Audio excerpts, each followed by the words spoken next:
A very good afternoon, students. I am here again, and today we are going to start a new chapter, that is plant growth and development. Class 11 biology का हमारा chapter number 15 है plant growth and development.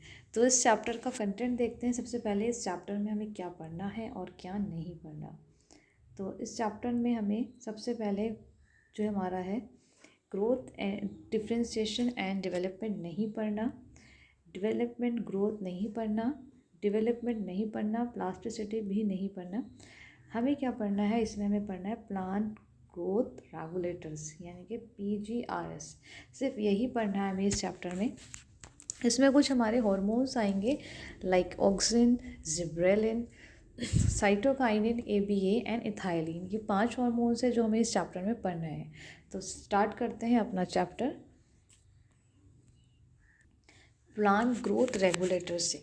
तो सबसे पहला जो हमारा है plant growth regulators में हम पढ़ेंगे सबसे पहले प्लांट हार्मोन.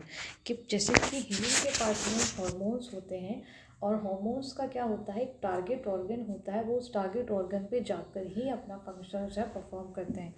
क्योंकि हम लोग जानते हैं कि जो ऑल हार्मोन्स हैं हमारे, वो हमारे पिट्यूटरी ग्लैंड से रिलीज़ होते हैं, यानी कि जो मास्टर ग्लैंड है वहाँ से रिलीज़ होते हैं. लेकिन जितने भी हार्मोन्स हमारे रिलीज़ हो रहे हैं वो एक अपने टारगेट साइट पर जाकर ही फंक्शंस परफॉर्म करते हैं. तो लाइक प्लांट्स में भी ऐसे ही हार्मोन्स होते हैं और उन सभी प्लांट्स का डिफरेंट डिफरेंट फंक्शन होता है कि वो प्लांट्स की ग्रोथ में हेल्प कर रहे हैं या प्लांट के विथ में हेल्प करते हैं या प्लांट के रूट्स में प्लांट को आर्टिफिशियली फ्लावरिंग या फिर सीडलेस प्लांट्स को सीडलेस फ्लावर प्लांट को उसमें फ्लावर्स बियरिंग कराने में हेल्प करते हैं. सबका एक डिफरेंट डिफरेंट वर्क होता है कि वो उनकी डेवलपमेंट में हेल्प करते हैं या फिर सेल डिवीज़न में हेल्प कर रहे हैं. सबका एक अलग अलग काम होता है जिसे हम प्लांट हार्मोन्स के थ्रू जो है परफॉर्म करते हैं. तो सबसे पहले जो प्लांट हार्मोन है, हम हार्मोन के बारे में जानते हैं. हार्मोन क्या होता है, बेसिकली केमिकल सब्सटेंस होता है. वो ह्यूमन की बॉडी में हो या फिर प्लांट की बॉडी में हो, क्योंकि हार्मोन जो है वो एक केमिकल सब्सटेंस है.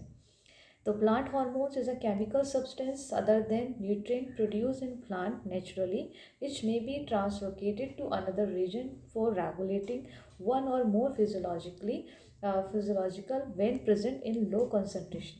जब प्लांट में कोई भी लो कंसंट्रेशन होता है तो एक केमिकल सब्सटेंस होता है जिसे हम या तो naturally produce plant naturally produce करते हैं या कोई हम आर्टिफिशियली प्रोड्यूस कराते हैं. और प्लांट्स में जो भी मल फंक्शनिंग हुई है यानी कि लो कंसंट्रेशन हुआ है जहाँ पर भी, वह वहाँ पे इफेक्टिव होता है. तो plant hormone are also called plant growth regulators. Plant hormones को हम प्लांट ग्रोथ रेगुलेटर्स भी बोलते हैं due to they regulate growth. क्योंकि जो प्लांट हार्मोन होता है वो ग्रोथ को रेगुलेट करता है, differentiation and development bye promoting और इनहैबिटिंग दिस सेम, या फिर उनका डिफ्रेंशिएशन करने में हेल्प करता है. तो प्लांट ग्रोथ जो है basically they are two types. Plant hormones are two types. First one is plant growth promoter, जो प्लांट की ग्रोथ को प्रमोट करने में हेल्प कर रहे हैं. सेकेंड है प्लांट ग्रोथ इनहिबिटर्स. मैंने आपको बोला कि इस चैप्टर में हम सिर्फ हार्मोन्स ही पढ़ने वाले हैं. ऑक्सिन, जिब्रेलिन, साइटोकाइनिन हमारा एपिसिक एसिड है और इथाइलिन है. तो प्लांट ग्रोथ प्रोमोटर हम जो होते हैं हमारे, वो प्लांट की ग्रोथ को प्रमोट करते हैं.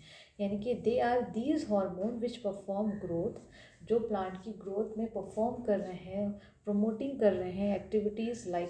तो प्लांट की ग्रोथ किस तरह से होती हैं, कुछ एक्टिविटीज़ है जैसे कि सेल डिवीज़न होना, ये भी ग्रोथ का पार्ट है. सेल का इनलार्जमेंट होना, ये भी ग्रोथ का पार्ट है. Flowering, fruiting and seed formation, flower का डिवीज़न होना, फ्लावर में फ्रूट का डिवीज़न होना या फिर सीड की फॉर्मेशन होना. फ्लावर की फॉर्मेशन, फ्रूट की फॉर्मेशन, सीड की फॉर्मेशन, ये सब एक ग्रोथ का ही पार्ट है.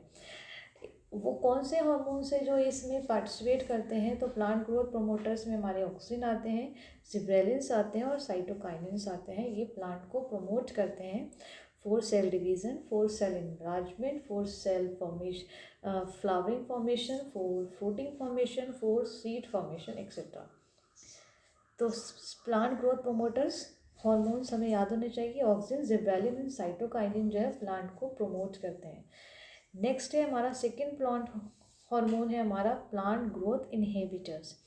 इनहिबिटर्स में आते हैं, they are those plant hormone that normally induce dormancy, जो नॉर्मली इंड्यूस होते हैं डोरमेंसी में। एंड वेस्टर्न इसमें हम आर्टिफिशियली क्या करते हैं, इसमें हम आर्टिफिशियली फ्लावर, इथाइलिन का काम होता है आर्टिफिशियली, जो हम फूड्स को बहुत जल्दी पकने में हेल्प करते हैं।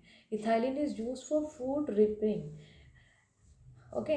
फेमिनाइजिंग इफ़ेक्ट्स भी करते हैं हम इसमें, बहुत सारे जो यूज़ होते हैं इथाइलिन के, वो इथाइलिन क्या करते हैं, कमर्शियली यूज़ करते हैं हम इसको, इथाइलिन को। और ABA, इसे एपिसिक एसिड भी बोलते हैं।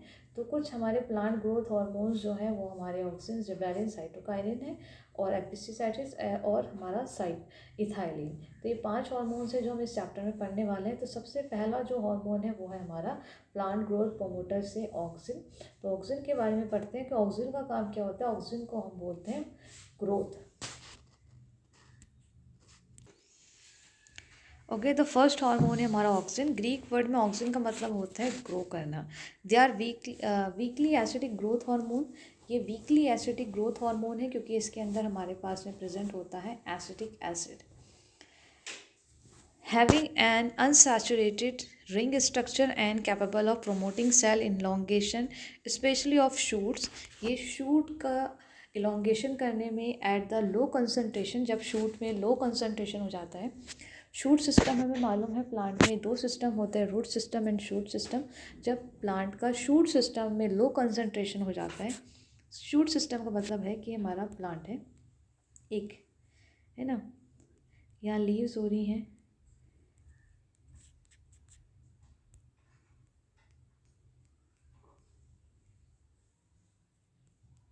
ये हमारा रूट सिस्टम है। अब प्लांट का जो शूट सिस्टम है यानी कि ये वाला एरिया, ये वाला, यहाँ पर क्या है, लो कंसंट्रेशन हो गया। तो अब हम क्या करेंगे, ऑक्सीजन को यहाँ पर डालेंगे और हमारा जो प्लांट है वो और ज़्यादा ग्रो करना स्टार्ट कर देगा ऐसे। तो ये काम होता है ऑक्सीजन का, कि ऑक्सीजन ने क्या किया, अगर लो कंसंट्रेशन हुआ शूट पर तो हमने ऑक्सीजन डाला और ऑक्सीजन ने जो है अपना ग्रो करना स्टार्ट करता है, क्योंकि ऑक्सीजन का मतलब ही ग्रो करना होता है। Oxygen were the first to be discovered. It was discovered by Charles Darwin and his son Francis Darwin। Charles Darwin और फ्रांसिस डार्विन ने ये जो ऑक्सीजन है उसको डिस्कवर किया था इन 1880 में। ओके, अब जो ऑक्सीजन होते हैं वो 2 टाइप्स के होते हैं। एक होता है हमारा नेचुरल ऑक्सीजन और दूसरा होता है हमारा सिंथेटिक ऑक्सीजन। नेचुरल ऑक्सीजन में आता है हमारा इंडोल 3 एसिटिक एसिड यानी कि IAA, indole 3 acetaldehyde, indole 3 acetonitrate and indole 3 butyric acid IBA। तो ये 2 एसिड हैं हमारे जो आते हैं नेचुरल ऑक्सीजन में, IAA और IBA। दूसरा है हमारा सिंथेटिक ऑक्सीजन। सिंथेटिक ऑक्सीजन में आता है हमारा 2,4 डाईक्लोरोफिनॉक्सी एसिटिक एसिड, 2,4,5 ट्राईक्लोरोफिनॉक्सी एसिटिक एसिड। तो यहाँ हमारे पास में 2 ऑक्सीजन के 2 टाइप्स के ऑक्सीजन दिख रहे हैं, एक नेचुरल ऑक्सीजन और दूसरा सिंथेटिक, और उनकी स्ट्रक्चर भी दिख रही है क्योंकि स्ट्रक्चर बहुत इंपॉर्टेंट है इसमें। आपको याद रखना, नेचुरल ऑक्सीजन में आता है IAA, इंडोल एसिटिक एसिड, और IBA यानी कि इंडोल ब्यूट्रिक एसिड जो हमारा IBA का पार्ट है। सिंथेटिक में आता है हमारा 2,4 डाईक्लोरोफिनॉक्सी एसिटिक एसिड। तो ये स्ट्रक्चर है हमारी IA की, IBA की, और 2,4 डाईक्लोरो एसिटिक एसिड। ये जो हमारा इंडोल का पार्ट है और ये हमारा एसिटिक एसिड, तो इंडोल एसिटिक एसिड। ये हमारा ब्यूट्रिक है और सॉरी इंडोल है हमारा, और यहाँ हमारा जो ब्यूट्रिक है यानी कि ब्यूटेन से बना है वो हमारा butyric acetic acid butyric acid हो गया। और ये हमारा है फिनॉक्सी, यहाँ एसिटिक एसिड, और डाईक्लोरो यानी कि 1 2 3 4। तो इसकी वजह से 2,4 डाईक्लोरो एसिटिक एसिड हमारा जो है सिंथेटिक ऑक्सीजन है। अब कुछ फंक्शंस होते हैं जो ऑक्सीजन के होते हैं। सबसे पहले ऑक्सीजन जो है रेस्पिरेशन कराने में हेल्प करता है, यानी कि अगर अवेलेबिलिटी प्लांट्स में रेस्पिरेशन की कम हो जाती है, ऑक्सीजन डालते हैं, ऑक्सीजन जो है रेस्पिरेशन करता है।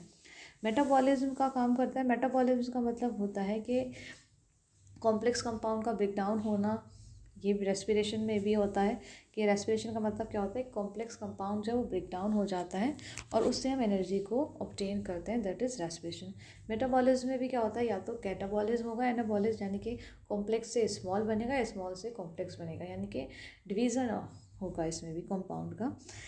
सेल इन्लार्जमेंट, सेल के इन्लार्जमेंट में हेल्प करता है, यानी कि प्रोमोट करता है ग्रोथ को। सेल डिवीज़न में हेल्प करता है, टिश्यू कल्चर में हेल्प करता है, रूट फॉर्मेशन में हेल्प करता है, root inhibition at the time is seeds germination. Apical dominance में हेल्प करता है। एपिकल डोमिनेंस मैंने आपको भी बोला कि जो एपिकल मेरिस्टेम है, जो शूट का अपर पार्ट होता है, वहाँ पे हम ऑक्सीजन डालते हैं और प्लांट की जो ग्रोथ है वो स्टार्ट हो जाती है। Inhibition of abscission, oxygen delay abscission of young leaves and fruit. उनका जो यंग लीव्स होती हैं वो बहुत जल्दी नहीं गिरती हैं। However they promote the abscission of mature और older leaves and fruits. Sex में हेल्प करता है। Oxygen have feminising effect on the same plants. कुछ सम प्लांट्स पे ये फेमिनाइनिंग इफेक्ट भी करता है, that is help in the production of female flower. Female flower की ज़्यादा से ज़्यादा प्रोडक्शन है, क्योंकि अगर फीमेल फ्लावर्स नहीं होंगे तो पॉलिनेशन नहीं होगा। सीडलेस फ्रूट्स बनाने में हेल्प करता है। जो पार्थिनोकार्पी होते हैं, यानी कि जो सीडलेस फ्रूट्स होते हैं, उनको प्रोड्यूस करने में हेल्प करता है हमारा ऑक्सीजन। ये कुछ ऑक्सीजन के फंक्शंस थे जो हमने देखे कि ऑक्सीजन क्या है, ग्रोथ प्लांट है जो ग्रो करने में हेल्प करता है। और इसको जो डिस्कवर्ड किया था सबसे पहले वो चार्ल्स डार्विन और उनके बेटे फ्रांसिस डार्विन ने 1880 में किया था। इसमें दो होते हैं, दो टाइप्स के ऑक्सीजन होते हैं, एक तो नेचुरल, एक सिंथेटिक। नेचुरल में IAA और सिंथेटिक में IBA। और सिंथेटिक में हमारे 2,4-डाइक्लोरो एसिटिक एसिड जो है हमारा सिंथेटिक ऑक्सीजन होता है। ओके, तो नेक्स्ट वीडियो में हम देखेंगे gibberellin. Till then revise it, we will meet in next video.